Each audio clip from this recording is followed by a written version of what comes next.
What's up, everybody? Welcome into the pilot episode of a new venture for myself and Juliana called the Locker Room to Life podcast, which we are super excited to get going here. I am Andrew Romanella, one of your co-hosts, alongside my fiance, Juliana Bellar, another one of your co-hosts. Who are we?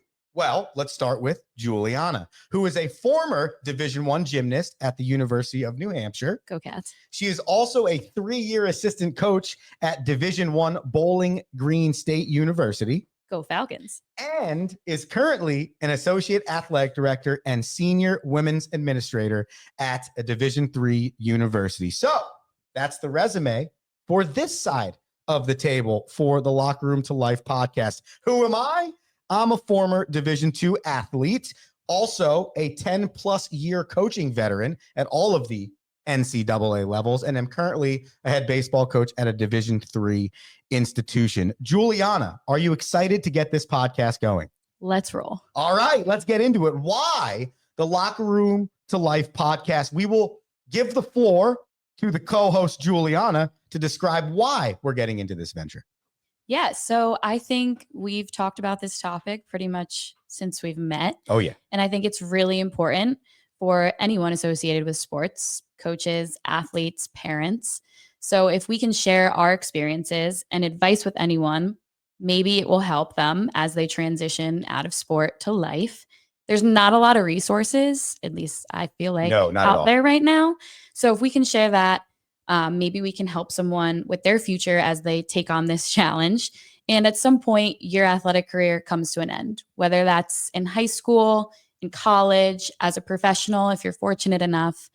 But you have to face that harsh reality. Like, it comes to an end, and it's something that we all have to transition out of, especially if you're doing high level sport. It can be really daunting. So I would say your identity in sport is for so long, and it comes to a hard, fast end. So it will never go away. Like, for myself, I feel like I'm always referred to as gymnastics girl. I've never stopped being an athlete. Yeah, you never stop. And even if you go on to have a profession in sport, you know, I'm always referred to still as like, oh, she did Division I gymnastics. That's awesome. But personally, you have to develop identities and hobbies outside of sport once it comes to an end. So just talking about it and trying to bring light to this topic, I think could help a lot of people. We always preach to be where your feet are, stay in the moment, all great advice. But sometimes you have to be a little bit more proactive so that you're prepared and you're ready and you can be more successful when that time comes that you have to hang up the grips or put the glove down. Would you say? Yeah, absolutely. And I think that when I graduated college, a decade ago now, I think if I had a resource, any type of resource, a podcast, somebody to talk to, or even written literature in some ways that really helped teach me the difference between being in a locker room and then going into the real world and how different all of those aspects can be. Like, you go from being on a team of 30 to 35 players to being an individual trying to figure it out in your own individual life. That is a huge transitional difference that I definitely wasn't prepared for. Yeah. And that's why I think I'm so excited to get involved in this. So I guess I want to know from you, like, what's the main thing? What's the goal here? Is there something that you really want to get across to the people? Are there a few things that you're going to touch on throughout this podcast? Give us that insight. Yeah, I think I covered a little bit already, but just talking about life after sport. So what that transition into the real world looks like. I think having gone through sport, there's a lot of transferable skills that you gain. So work ethic, time management, confidence. I think a lot of people would say that they wouldn't be who they are unless they played their sport. So talking about the transferable skills, how they can help you in life after you crushed it off on the balance beam or in center field. So true. And then also just like giving the reasons as to why maybe a parent should invest in sport. There's so much value to that and the transferable skills that you get after. Yeah. What would you say is something that you're looking forward to discussing? Well, I got to be honest with you. I'm the most excited about the educational piece of this entire thing, because I think that with what we're talking about transitional skills from being an athlete to graduating and moving on to the real world, or as Juliana and I will call it, being a real human, I think a lot of that also comes from the buildup and the education of learning about being a high level athlete. Well, how do you even become a high level athlete? How do I get on the mental plane to reach the highest level? What is something I don't know how to do? It looked like to get a Division I scholarship. What is that training? What is that academic rigor? What is that side of it that you don't know? And I'm the most excited to educate people about that, because I feel like it all goes hand in hand. The build up and the development of the athlete also turn into who the athlete becomes as a human once they end that sport. And I relate so much to people referring to you as a baseball guy or a gymnastics girl, because I'm a baseball coach now. So it's like so many people like tie my identity up in. Oh, he's a baseball coach. Yeah, 100%. I do it too. My fiance, the baseball coach. Yeah. Oh yeah. My fiance is associate athletic director, but she was also a former Division I gymnast. It rolls off the tongue almost, right? Yeah. And so for me, Jules, I think that's what I'm the most excited about, because though I think there's a lot of education out there for people when it comes to sport, college, high school, or other, I've started to find out there isn't as much as you would think. And so I hope we can create a different avenue for people. Yeah, I agree. And I think because you have the experience with it, so do I, our experiences lead to so much more advice. Like if you've gone through it, you can give so much more back to people. So I hope we can do that together. It's the pilot episode here of Locker Room to Life with myself, Andrew Romanella, and Juliana Bellar. We are trying to create a platform here to educate, to motivate, to do anything we can to help the athletes current and athletes transition out of athlete to real world. So I would be remiss, Jules, since this podcast, to copyright the ideas directly from the brain of the person sitting to my left, something that since we've known each other for 3+ years, she's talked about creating this avenue for the people. So I said to myself, okay, well, if we record the pilot episode, I'm not getting out of here without asking what drove her, because if she's this driven to educate people on how they can transition out of being an athlete, you must have been insanely driven being an athlete. So the final question I'm letting you answer here before we give everyone all the secrets, you know what I'm saying? They got to come back for other episodes. Like what drove you? Like what drove you to be a high level athlete, to try and reach the Division I level and commit yourself to gymnastics the way you did? That's definitely a loaded question. So loaded. And I think before you presented it to me, I've never been asked that question. Interesting. So it takes a lot of reflecting. There's so much that goes into that when you've done the career in sport for so long. And I'm sitting here as a person behind the microphone thinking, oh, you must think about this all the time. Never. I never think about it. That's but interesting. It definitely like makes me happy to reflect on it. So I would say pure love for the sport, for sure. So obviously you got to have some talent for it, but you have to fall in love with it. I think that you'll never be a high level athlete unless you truly enjoy what you're doing, because it's hard. I would say you have to be a little psychotic. Oh yeah. Oh yeah. Still might be a little psychotic. Yeah. Oh yeah. In the best way though. But I just remember, like, looking back, I used to wake up before practice and I would stretch and I would do core before I even left my house. My mom would drive me to the gym, which wasn't super close, and there was always traffic. We would get there at 8 a.m. Well, 20 to 30 minutes before 8 a.m. because you can't be late. Otherwise, 5 minutes early, you're up the 10 rope. minutes late. Yep. Exactly. But I would practice from 8 to 12, and then I'd have lunch. I would do my homeschooling, because homeschooling was something that was part of the journey for me. And then we would, do school, do lunch, go back to practice from 3:30 to 5:30. My mom would drive me home in the rush hour commute again.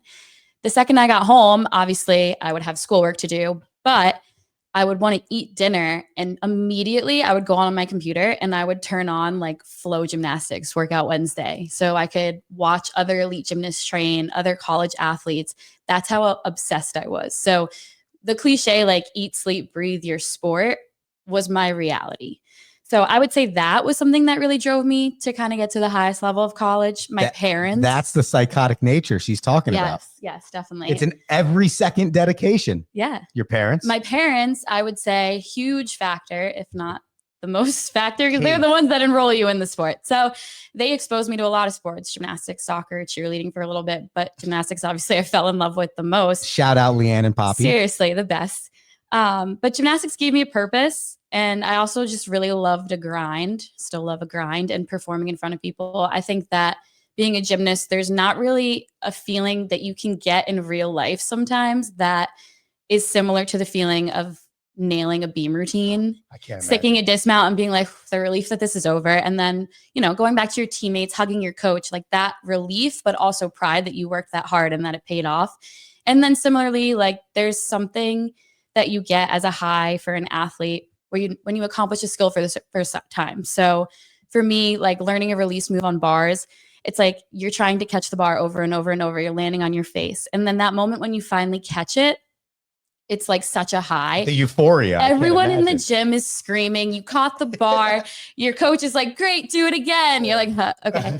But still, like that feeling, it's really hard to translate that same feeling in life when you're trying to chase after other goals. So that really drove me to be a high level athlete, trying to have that feeling over and over again, because it's really electric, as you would say. Nice. And then I would say just trying to earning a full athletic scholarship, being a part of a Division I gymnastics program was the reward for not just myself, but my parents, my coaches, my doctors, teachers, literally anyone who was involved with the being of Juliana Ballar. That was the reward. So I would definitely share that. What you just spoke about right there is exactly why what you want to create with this outlet and locker room to life is so important, because your exact quote was, there's nothing else in life that can equate to landing that beam routine or the euphoria of getting a new skill or what that feels like. And so that right there is the reasoning why I think it's important for people to understand that it is a weird road. I wouldn't say difficult, because it's fun in some ways too, but it is a weird road to go from the experiences you just spoke about, what drove you, why you became a high level athlete, the experiences while being a high level athlete, but then now to saying, and I was one of the top 1% in this country. How do I find that same feeling once I graduate? And that's exactly what we're talking about here. Definitely. And I'm going to put you on the spot here because you like to put me on the spot. So it's my turn. Okay. I was talking about the high that I was getting from landing a beam dismount or catching a release move for the first time. What would you say is that replicated in your sport? What is the high that you got? The high from baseball that you would get, I think, is equated in a few different ways, because there are so many, I guess, different positions. Now, there are obviously 4 apparatuses that you transfer in gymnastics, but for the most part, going through the elite, path, you are doing all 4. Yeah. Whereas in baseball, I don't get the chance to pitch. I don't get the euphoria of catching and throwing somebody out. So it kind of comes into like what your position is. So I would say that number 1 is hitting the baseball on the sweet spot of the bat. There's like no feeling like it, because there's almost no feeling. That's what I mean. Like you hit a round ball and a round bat and you hit it square, which defies physics. And the feeling is almost as if you didn't touch anything. That's how smooth it is. Nice. That is, I would say. And then the second, I think, best feeling is making like a ridiculous defensive play, like a diving catch that you're just I like to watch those flailing through the air. So I would say those 2 things. When it comes to the training, it's the exact same thing. Take skill release move that you're talking about and insert fielding a ground ball, insert stealing a base. There's no feeling like it. It just feels so good. Yeah. And I'm sure for a pitcher, it's got to be striking somebody out, right? Sure. I could assume. You could assume, right? We've actually turned Juliana into a really big baseball fan the last 3 years. So as we move forward with this podcast, we're not going to give you too much in the pilot episode, or we give you no reason to come back. We got to tease you a little bit. We got to tease you a little bit. Okay. But there's a lot of baseball and gymnastics references in this thing. Now you know why, because that is where the backgrounds come from. Before we leave, I'd like to do this every single time. One last thought for the people, Jules, before we get out of here. I think that if you have clicked on to watch this pilot episode, you're clearly interested. And if you've made it to this point, you should come back for more. I completely agree. The next episode, we're going to dive deeper into what it takes to be an elite athlete from so many different areas, the physical, the mental, and all of the crevices and cracks that you would never think you need to hit on, to hit that high level. I am Andrew Romanella for my beautiful fiance, Juliana Ballar. We will see you on the next episode of Locker Room to Life podcast. See you, everybody. Peace.